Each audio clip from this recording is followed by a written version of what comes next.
teman-teman di kantor kayak begini, kayak begitu. Tapi percaya, kalau engkau terhubung sama Tuhan, kalau hidupmu selalu terkoneksi sama Tuhan, Tuhan gak akan membiarkan kamu sendiri. Tuhan gak akan meninggalkan engkau.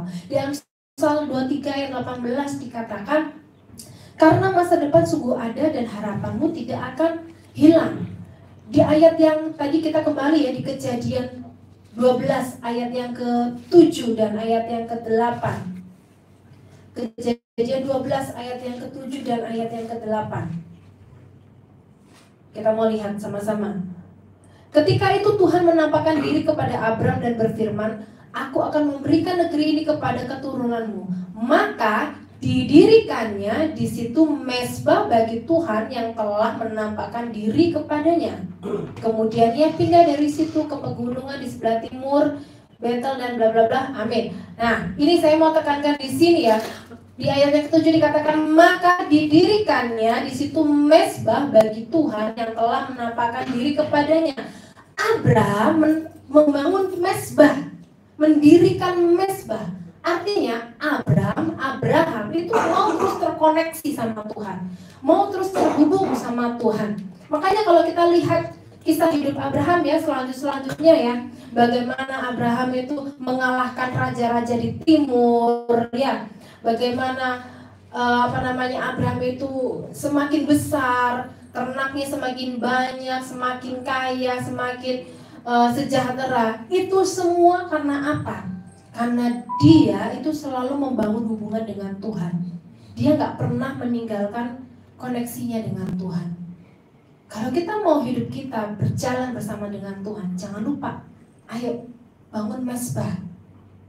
Bangun mezbah setiap hari. Pagi hari ketika kamu bangun pagi. Kalau kamu bangun pagi bisa buka WA, bisa buka Instagram, bisa scroll TikTok. Kenapa kok kamu gak buka Alkitab dulu? Kenapa kok kamu gak muji Tuhan dulu, nyembah Tuhan dulu? Kenapa kamu bisa buka sosial mediamu setengah jam, bahkan 1 jam ketika kamu bangun tidur? Kamu gak bisa meluangkan waktumu untuk menyembah Tuhan. Taruh itu semua. Utamakan Tuhan di dalam hidupmu.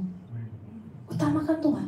Kalau kamu mengutamakan Tuhan, Tuhan yang akan berperan di dalam hidupmu. Tuhan yang akan bertindak bagi hidupmu. Amin. Ayo sama-sama malam hari ini kita mau mengembalikan hidup kita untuk terhubung terus sama Tuhan. Percaya bahwa masa depan kita itu sungguh ada harapannya. Masa depan itu gak akan hilang. Harapan itu gak akan hilang. Jangan seperti orang-orang di luar sana yang berkata bahwa masa depan suram, hidupku sia-sia, gak ada pengharapan.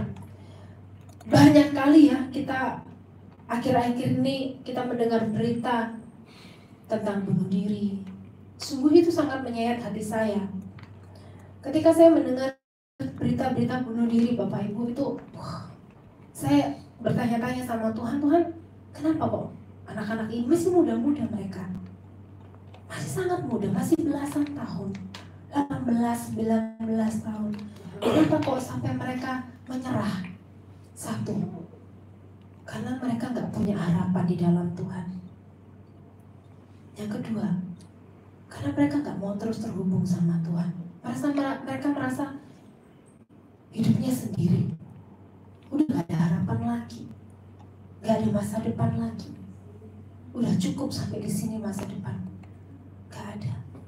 Tapi kita sebagai orang yang percaya kepada Kristus, dikatakan dalam Amsal 23 ayat 18, karena masa depan sungguh ada dan harapanmu tidak akan hilang. Percaya bahwa hidup kita ada di dalam tangan Tuhan. Amin. Sama-sama bangkit berdiri.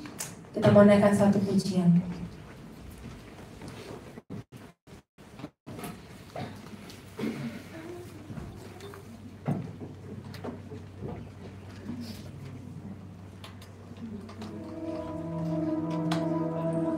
Ku